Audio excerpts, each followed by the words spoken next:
Assalamualaikum warahmatullahi wabarakatuh. Kami dari kelompok 3 ingin mempresentasikan PowerPoint yang berjudul Pasar Global dan Pusat-Pusat Bisnis di Dunia.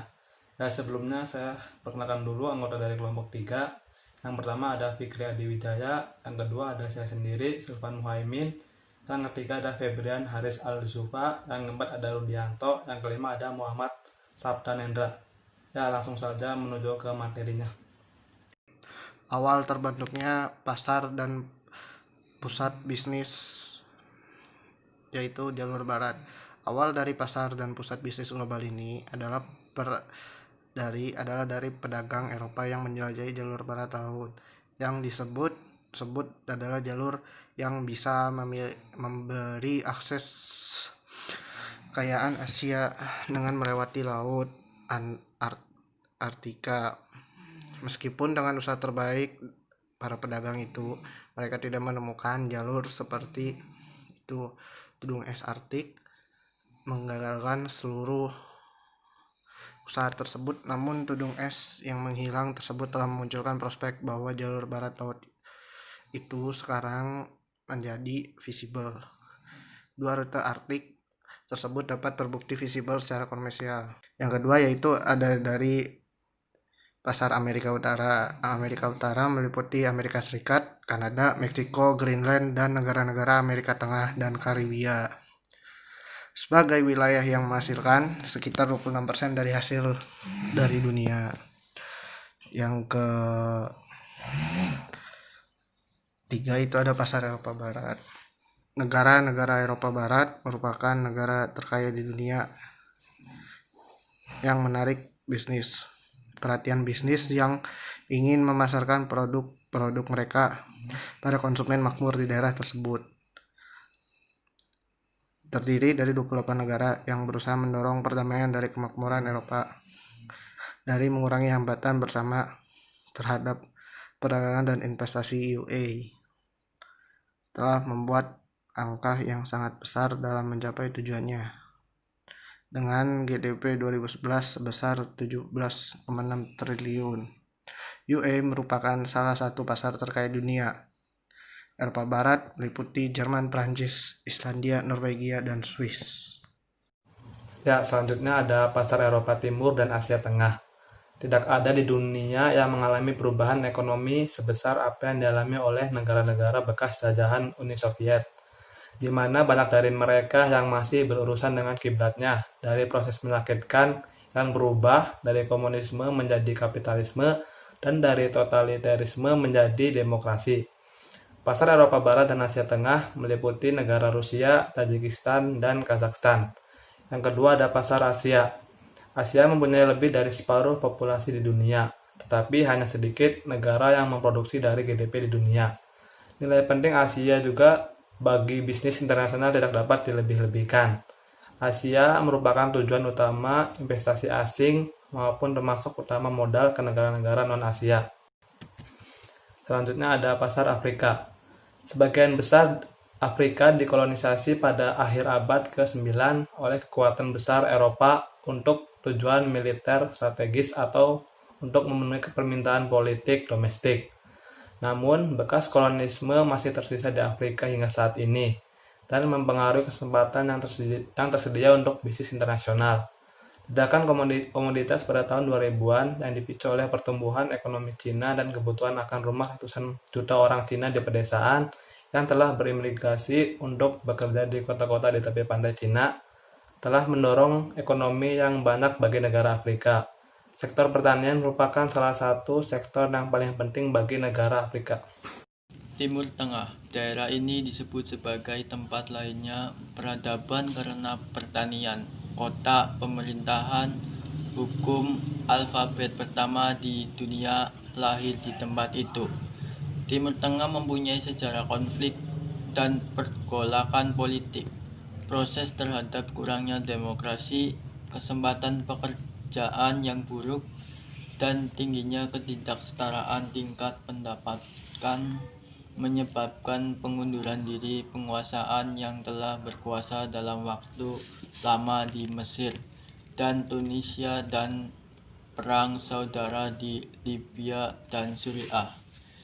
Dubai merupakan salah satu dari 7 Uni Emirat Arab yang menawarkan kepada investor asing semua keunggulan dari zona perdagangan asing, infrastruktur yang unggul. Pasar global. Pasar global adalah pasar yang terbuka bagi seluruh pelaku usaha yang sudah berskala dunia atau bisa juga disebut dengan pasar internasional. Contoh pasar global adalah pasar bebas ASEAN, ASEAN Economic Community, APEC, AFTA, dan GATT. Pelaku bisnis yang tangguh tentu tak mudah ditenggelamkan oleh setiap perubahan tantangan bisnis mereka. Tantangan yang datang semakin berat.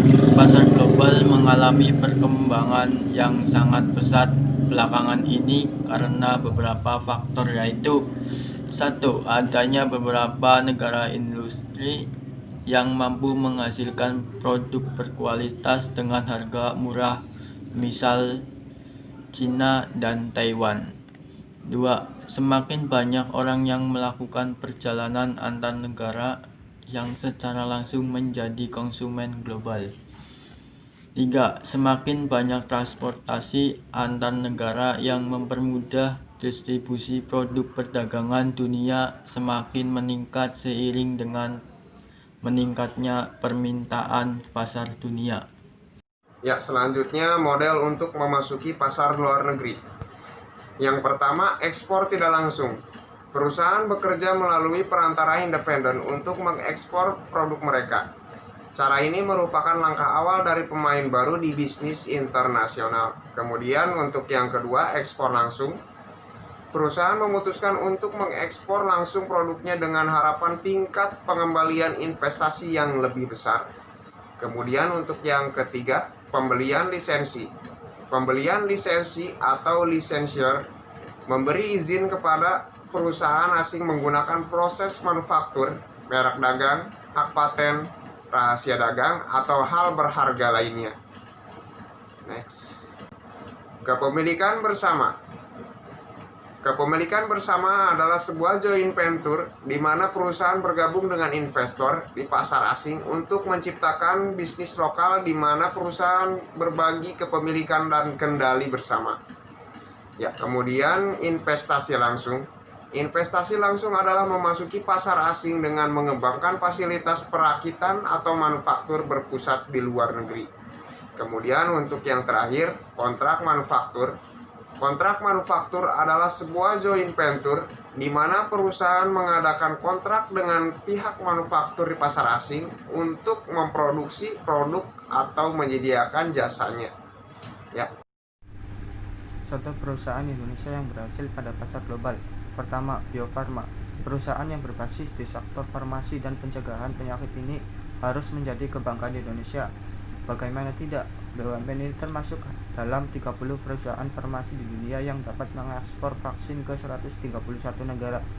Bio Farma memang tergantung pada pasar global dalam proses produksinya, dengan 65% produknya diekspor ke berbagai negara. Yang kedua, Sido Muncul, perusahaan yang berawal dari industri jamu rumahan di Semarang pada tahun 1951 telah menyentuh pasar ASEAN, Hong Kong, Timur Tengah, Australia, Eropa, dan bahkan Afrika. Sido Muncul membawa 250 produk unggulan ke pasar global dan telah berhasil menjadi merek terkenal oleh komunitas global. Selanjutnya, tantangan yang dihadapi bisnis global. Pertama, The Demographic and Culture Challenge. Tantangan demografi dan budaya menyangkut pertambahan penduduk diserta usia penduduk tersebut saat ini dan yang akan datang. Kedua, The Environment Challenge. Tantangan lingkungan. Tantangan ini bersangkutan dengan lingkungan. Masalahnya berupa polusi air udara yang mempunyai efek terhadap penyakit sehingga banyak dana yang terbang untuk mencegah dan mengobati penyakit yang disebabkan oleh lingkungan yang tidak sehat. Ketiga, The Social Responsibility and Ethics Challenge. Tanggung jawab dan etika. Tantangan sosial. Pelaku bisnis harus menjaga etika baik dalam perusahaan yang berhubungan dengan karyawan maupun di luar perusahaan yang berhubungan langsung dengan konsumen, saingan, dan stakeholder. Keempat, Teknologi Challenge. Tantangan teknologi dunia bisnis mengeluarkan banyak biaya untuk melakukan penelitian, terhadap kemungkinan perkembangan teknologi baru dan dampak teknologi baru tersebut yang akan ada saat ini. Kelima, sistem kontrol yang lemah yang efektif diperlukan untuk membantu agar bisnis tetap berjalan dengan lancar dan bertahan untuk membantu mewaspadai masalah-masalah yang akan kemungkinan timbul. Dan terima kasih presentasi kelompok kami pada hari ini. Assalamualaikum warahmatullahi wabarakatuh.